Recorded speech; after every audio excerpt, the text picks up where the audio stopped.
As a small business owner, have you ever felt overwhelmed by the pressure of choosing the right hire or leading a team? Or have you ever found yourself tolerating a bad hire because you fear trying and failing again as you repeat the hiring process? If so, you're not alone, and you are in the right place. Welcome to the Growing Your Team podcast. The Growing Your Team podcast teaches business owners like you to expand your unique business by teaching you to master the hiring and team management process. Hiring and managing a team does not have to be a challenge. You just have to learn to do it right. And the Growing Your Team podcast teaches you how to become a confident leader who hires right every single time.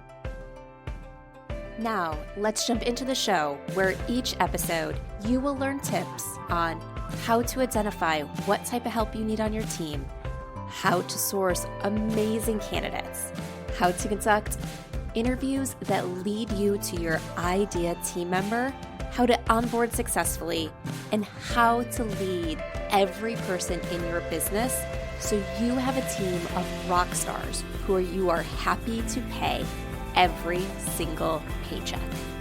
So let's jump in and teach you how to hire like a pro. Hello, Jamie Van Kuyk here, and welcome back to the Growing Your Team podcast. Today, we're going to talk about delegation. Trust me, it's something that you have to do in your business if you want to keep growing. And yes, even if you already have team members, chances are you're holding on to stuff that you refuse to delegate. And I just want to talk about the key word there. You're refusing to delegate. Not that you shouldn't, because it's something that belongs to you and should be on your plate, but you are refusing to delegate. So we're going to talk today about why we fear delegating things that we know shouldn't be on our plate anymore. And this is a fear that can stay in your business if you don't actively work on it, even when you have a huge business. I once worked with a client who had 200 employees. They were making, I believe it was over $30 million a year. And they feared delegating high-level tasks. With working together, we split their role into 3 full-time roles. 3 full-time C-suite level roles, high leadership roles, because this person finally learned that they had to delegate and get things off their plate. Yes, the day-to-day basic tasks in the business had been gone for years, but they were still holding on to things because they feared delegating certain things. So why is this? Why do we fear delegating? And the basic of it is, no one is going to do things like us. It's what we tell ourselves. And guess what? It is true. No one is ever going to do things exactly like you.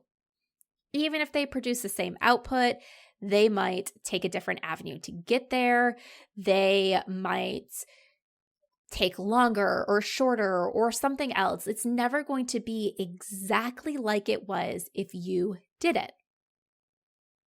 But at the end of the day, we have to tell ourselves that if we do our job with training, if we set up the right policies and procedures and systems, that is okay. Because what is more important is that it's done the way it should be done. And if someone takes a slightly different path or designs things or does things just a little bit different than we would, it doesn't matter. As long as it meets, let's say, the client expectations, the timeline expectations, safety compliance, regulations, or all these other things that do matter. We need to realize at a point in time that we are not the experts at everything. We are not the only person that's capable of producing the results that our client needs. we are just one person here and that other people can be successful as well. So we need to let things go and say, it might not be exactly the way that I would do it, but that's okay. And this doesn't mean letting go completely. This doesn't mean taking your hands off it and saying, you got this, you do it, we're never going to talk again once I train you. There are still checks and balances that will go in place. For example, when we talk about this CEO that ended up hiring 2 additional C-suite people, she was still having meetings and check-ins, and they were telling her not every specific detail, but the high-level things. Here's what's going on. Here are the decisions that are being made. Here is the path that we are on. So the CEO could continue to say, yes, this aligns with where we need to go, or no, it doesn't. We need to go here instead. So while your idea is great, this is why we need to go this other path. So you don't remove yourself completely. It's just like even right now, if you hire an assistant, chances are you're talking to that assistant pretty frequently. You're not micromanaging, or hopefully you're not micromanaging everything that they're doing, but you are talking to that person. You are helping them see what's important, helping to change priorities. You are making sure that if they have client interaction, that client interaction is staying in line with what you want. You're not doing everything. You're not overseeing everything day in and day out, but you have that high level visibility into what they're doing.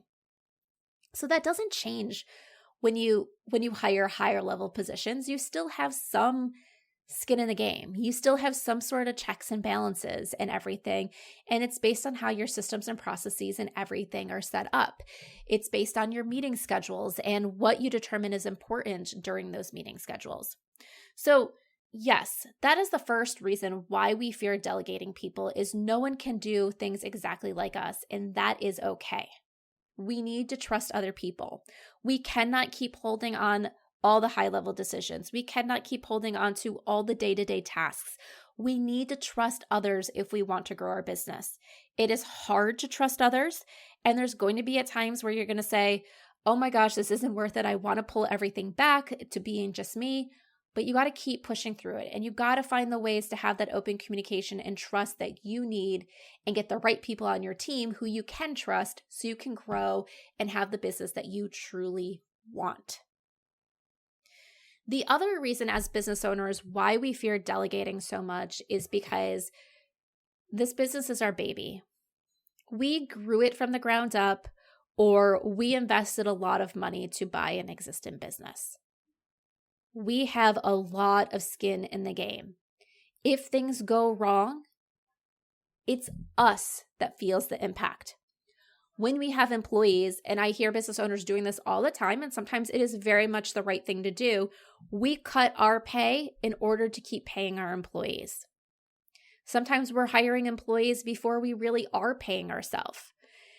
And when your employees screw up, when you delegate to someone and they don't perform the way that you were expecting them to perform, we feel the impact. That person can easily go on and get another job. We are the one that then is left picking up the pieces. And because we hear stories like this, we hear about employees that screw up or were not the right fit or made huge mistakes, it makes us fear what could happen in our business. So then we start making decisions out of a place of fear rather than a place of comfort.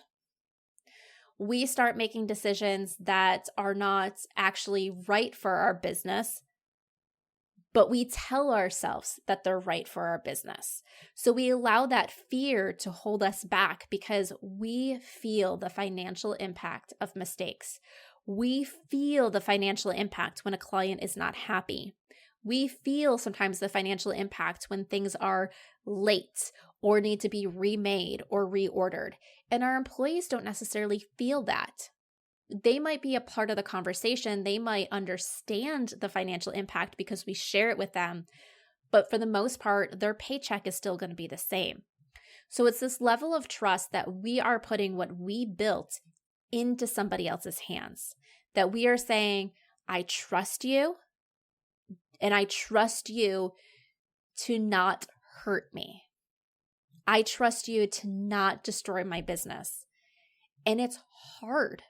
If you've ever had kids, if you think about it, that first time that you let someone who maybe wasn't a family member watch your child, if you ever put your child in daycare, as a mother, that first day that you leave your child in that daycare, no matter how great that daycare is, no matter how great the relationship's going to be in the long run, that first day, pretty much every new mother was like, oh my gosh, like you felt this thing that this baby that you grew and you cared for and all this stuff that you've been attached to in so many ways, you're now handing it over to somebody else. And you say, how can I do this?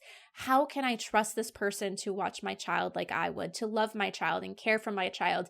And how can I be a good mother and step away from my child? And those feelings, while slightly different, are very similar to those feelings when we have to put our business into someone else's hand. Yes, a business and an actual baby are not the same thing, but it brings up a lot of those same feelings. I grew this business. I protected this business for all this time. I made the decisions. I was in charge. And now I'm letting someone else in. Whether it's that very first employee that you're letting them handle tasks that you're going to oversee but not do, all the way up to those people that are making department decisions without you, because that's their job and that's what you hired them to do. So it's hard to hand over your business baby to someone else and trust them that they are going to do it. But once again, we have to trust that other people are going to do well. We have to trust that when we put the right effort into hiring people, that they are going to succeed in the role. We have to trust that even though it's not their baby, that they're going to care about the success because you've created an environment that when the business succeeds, they succeed. So delegation is hard. There's a lot of internal mindset work that you have to do to allow yourself to trust others. But think about it this way. You were a brand new business once that had no clients, and a client trusted you to do the work that you promised them that you would do. You now have to trust employees. You have to trust team members that they are going to do the work that they're promising you that they can do. That you've done your due diligence to vet the right person, and that you've set up the right systems and processes to make sure that things keep moving down the path that you want them to move. Yes, you can't step completely out of it because it's still your business.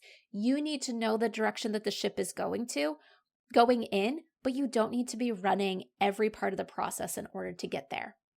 So delegation is hard. I will not sugarcoat it. It's hard to do, but it is a necessary, tough step to do if you want to grow your business. So I encourage you to think of one thing that you're holding on to right now that you are afraid to delegate. And then I want you to start creating a plan for how you will start to feel comfortable delegating this item. Who you would delegate this item to. How you would explain this work to somebody else.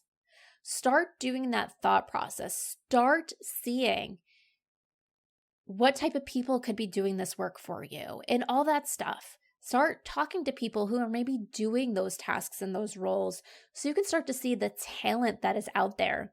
Talk to some of your business besties who have delegated these items and hear about their experience. Yes, they might have some challenges to share, but here's the thing. When you talk to people and they share about their challenges, do not let that stop you in your track. Yes, there are sometimes challenges, but here's the thing. If they experience those challenges, you can dig more into them and take them as lessons learned.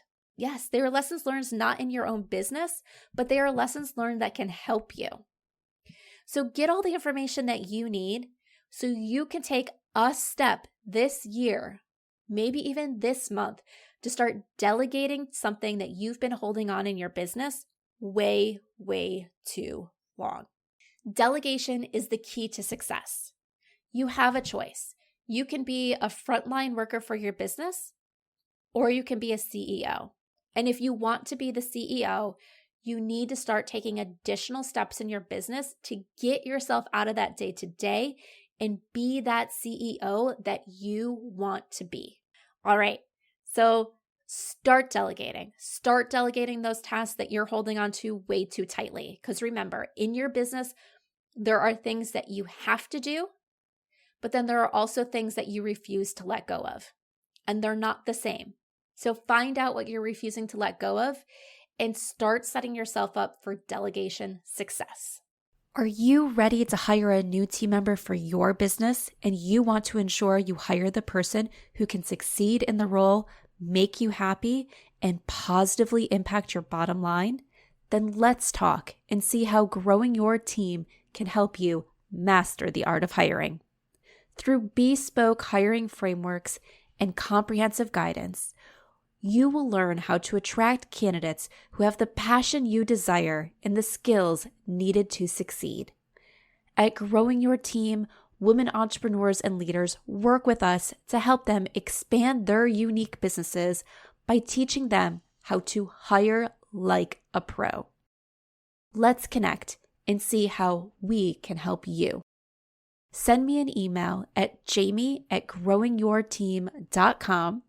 That's Jamie, Jamie, @growingyourteam.com, or head on over to growingyourteam.com/jumpstart, with jumpstart being all one word, and let's talk about how you can become a confident leader who hires right every single time.